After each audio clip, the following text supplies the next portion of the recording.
Welcome to the Standard of Truth podcast. I am your host, April Chapman, where we discuss all things theological, cultural, social, and political from a biblical perspective. The story that I have to talk about today was very, very disturbing. The orangutans have been let loose in the city of Chicago, and they are wrecking all kinds of chaos and mayhem. What am I talking about? Well, there was some sort of teen, I call it the teen purge, where they just unleashed on the city of Chicago, enacting violence and just civil disturbance for no other reason than it was Saturday. And it appears that this is some sort of orchestrated event that was scheduled via or planned, I should say, over social media. So technology played a role in it where thousands of teens decided that they were going to go into the city of Chicago and wild out. Now, I have my opinions as to, what causes things like this, in addition to the fact that we are fallen, sinful, wicked sinners, right? I get that part, but my issues with why I think this is happening, or my opinion regarding why I think this is happening, that is the foundational problem. But there are some sociological issues undermining this that I believe contributes to how we end up here. So let's go ahead and engage with this story a bit. The teen takeover. Teen takeover terrorizes Chicago as hundreds of teens destroy property and attack. Hundreds of teens stormed the streets of downtown Chicago, smashing car windows, attacking bystanders, and sending panicked tourists running from the sound of gunfire. So when I said the orangutans have been let loose and Chicago is basically functioning like the city zoo, yes, I am not going to take that back. I mean exactly what I said, because when you act like animals, you belong in a cage, like in a zoo, right? Where are their parents? That's my question. A woman who identified as a Chicago native told Fox 32 as the unruly scene played out in downtown Chicago on Saturday night. Fox 32 cameras captured video of teenagers crowding the streets and police seeking to restore order to the area. Large groups of teens were seen blasting music from Bluetooth speakers and roaming in front of traffic. Just blindly, mindless roaming in traffic, while some attempting to gain access to the city's Millennium Park, which is off limits to those under 21 after certain hours, and the Downtown Art Institute. Some teens in the group began jumping up and down on cars, smashing windows, and attacking people inside. One woman told Fox 32 her husband was attacked from the driver's side of his vehicle and beaten after a group of teens jumped up and down on the couple's windshield. The man was taken to a local hospital for treatment. So you've got hundreds of police, what little bit of police force Chicago has left, descending on downtown Chicago along with SWAT. The only thing that was missing was the U.S. military to try to control these animals. Yes, I know this is somebody's baby. I know this is somebody's TT and somebody's pumpkin and somebody's Mimi. I know that. But when they act like this, they are not conducting themselves like citizens that deserve to be described as anything other than zoo animals. So yes, I am calling them orangutans for a reason. Now, police were seen escorting frightened tourists back to their cars or hotels to escape the chaos. The traffic on Chicago's Michigan Avenue ground to a halt as police attempted to restore order. The worst of it, aside from the property damage, aside from just the terror and the sheer fear that was basically engulfing this entire area, including the news crews, police say a 6-year-old boy was shot in the arm near the Chicago Loop, and a 17-year-old boy was shot in the leg. Both were taken to Northwestern Hospital and listed in fair condition, according to a report from WLS. Fox reports that the chaos appeared to be another. So that means this is not the first time this has happened. These are coordinated efforts that are planned via social media. And one of these events happened last year. So something needs to be said about this. And I'm going to attack this or provide commentary on this from a number of perspectives. For one, we cannot ignore the fact that Chicago already had a psychotic liberal mayor, Mayor Lori Lightfoot, who is now on her way out. Like, she is packing up to leave the mayoral office. But the residents of Chicago voted someone in probably that's going to be worse than her. Why do I say that? Brandon Johnson is incredibly light on crime, so much so that he actually supports the idea of defunding the police and let's reimagine the police. And when we're having situations like this, let's dispatch, let's dispatch social workers. Yes, social workers to restore law and order, because you can't possibly hold criminals accountable for committing violent crimes. They must be talked to and have discussions with. That is the most foolish thing I have ever heard. So not only are they light on crime, they have no sort of, you don't really have any individual autonomy in terms of being able to protect yourself with firearms, because they have the most strict gun laws of all the cities in our country. And this city is the most violent, filled with crime. What are they expecting residents to do? But you know what? It doesn't matter what they expect residents to do, because y'all like this. I'm sorry. If you live in Chicago and you are from Chicago, if you voted, you continue to vote for these liberal policies, why are you shocked that the teens, the ones who already have no history of cooperating with police or submitting under authority, heck, they don't listen to their parents. They don't listen to their teachers. What makes you think? What makes you think that they're going to listen to a social worker? It was just absolutely random. We didn't know anybody. We were just trying to walk through a group of people. Caught up in a mob, 2 out-of-towners sharing their story after being beaten by teens downtown on Saturday. A key part of the story, the Good Samaritan who stepped in to help. Anthony Pause is live with more tonight. Anthony? Yes, Corey, and Dawn, this the attack happened here on the 100 block of North Wabash Avenue Saturday night. It could have ended way worse had it not been for the intervention of a truly good Samaritan, who says that the video of this attack that went viral over the weekend really only captures the tail end of what she describes as an absolutely brutal attack. The victims here, a couple visiting from out of town. They're in their early 20s, staying in an Airbnb. They were out to dinner, just trying to enjoy their night. We were just downtown in Chicago trying to shop, trying to get some food. And we were walking down the street, and there was a really big group of guys, a really big group of people. And girls.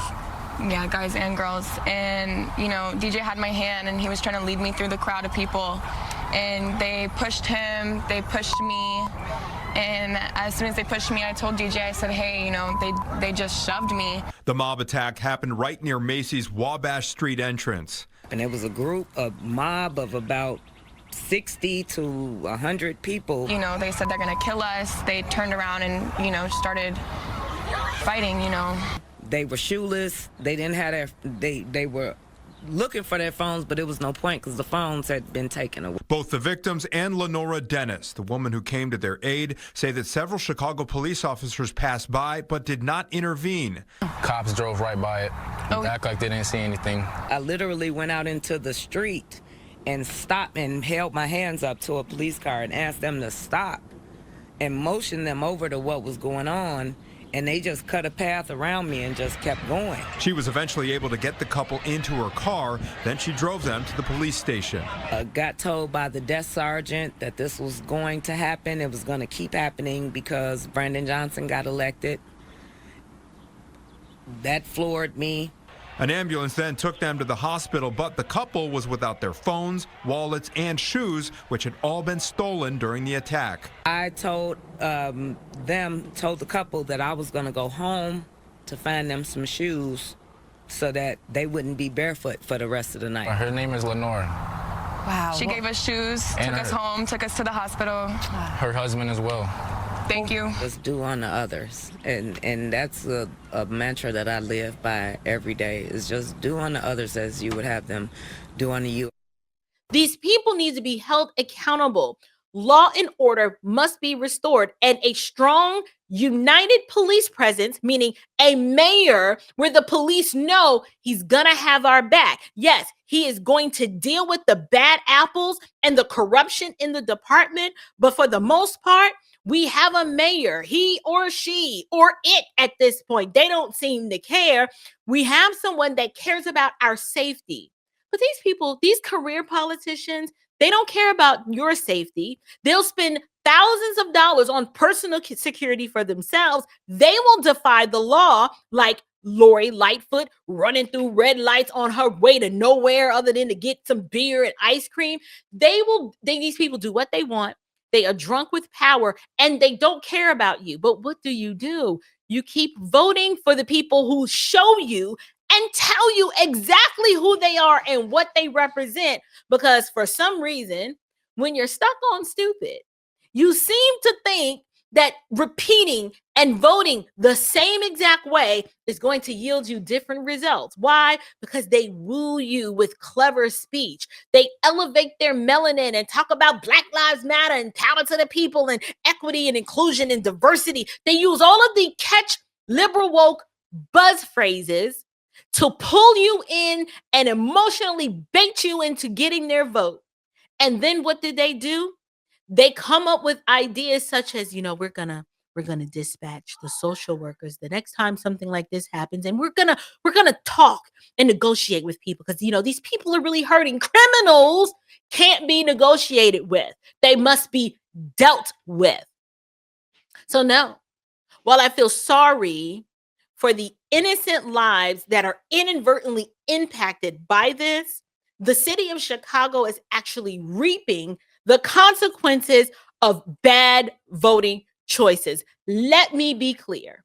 I told you who I was. This is the Standard of Truth podcast. We discuss theological things, but we also talk cultural and political and social things from a biblical perspective. So what is the biblical perspective? We are all fallen sons and daughters of Adam. Because of the fall, we have sinned. However, when we look through the scriptures, we can clearly see that the family is the first line of defense to protect societies from chaos and destruction. Healthy families create healthy societies, not these reimagined families, not these multi-configured families that they're not all created equal. These children are wreaking havoc on society because they don't come from stable homes. They have no concept of a mama and a daddy being united in holy matrimony, being fruitful and multiplying, filling the earth, and then raising them with a moral standard, an objective standard of truth. When you are raised to believe that truth is relative, it really depends on how I feel. I woke up today and I thought it would be a good idea to start smashing in somebody's headlight or smashing in their windshield, and then I'm just gonna step on it and then beat up the occupant in the car. When you're raised like that, you have no fear of God. Heck, you don't fear your mama or your daddy. You probably don't even know who your daddy is. And I'm not saying that to be disparaging. I'm saying that because this is the fruit of an entire generation that was told it's not your fault. It's this person's fault over here. And that girls rule the world and you don't need a man and you can do it by yourself and get your degree, sis. And thug culture, the low expectations, the subculture of failure in the Black community is what leads these teens. And did I add that they were Black? Yes, you see some lighter shade of melanin people sprinkled in when you see this video, but this was a concerted effort of Black teens descending upon the city of Chicago to do nothing more than to wreak havoc and wild out. The family is God's established gate. It's the stopgap to at least at a minimum level, even though we are born in sin and shaped in iniquity, the family The solid nuclear family provides structure, discipline, restraint from evil. Parents, fathers, and mothers teach children, no, you cannot have this. Yes, you must wait. You have to learn patience. Love your neighbor as you love yourself. They don't have any love for neighbor. They have no concept of any of that because our families are broken. And if we don't get back to rebuilding the family and just get back to some basic common sense, this is going to continue. You're going to see this in cities, particularly in major cities run by liberals that don't respect law and order, that have district attorneys that don't prosecute crime. Violent crimes, nope. Drugs, we just gonna let you out. Let you out. How does this social experiment, how is this working out for you? It's not. We're not winning. This generation that we see acting out like this, most of them come from fatherless homes. I guarantee it. Because people who come from healthy, intact families don't wild out like this. Because a daddy would have been like, well, hold up. Well, where you going? You going to do what? Yes, technology plays a role. This was a coordinated effort using technology, social media to be specific. But when men are ruling their homes and wives submit to husbands and children submit to parents, they understand what it means to submit to authority. But now we have an entire generation that is a foreign concept. They can't digest it. They can't even engage with that concept in a meaningful way because they've never experienced it. So what do you think? Do you think, April, your commentary is a little too harsh? They was just having a little fun and they got out of control. It's no different than Freaknik. If that's your argument, leave me a comment and let me know. But if you're like, you know what, Sister April, I do believe that there is a connection to the lack of a solid family structure that's causing a lot of this chaos and mayhem. These children, these young people are unsettled. They're unsettled. They don't live under structure. They don't come from any sort of foundational family nucleus to hold them and to ground them to what is true. And so they do what is right in their own eyes. If that's your position, let me know. Either way, we are free to disagree, but I'd love to hear from you. Be sure to like, comment, and share, and subscribe to the Standard of Truth podcast.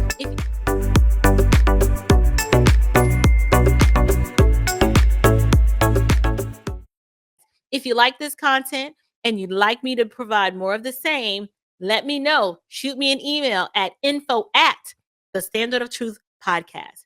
Grace and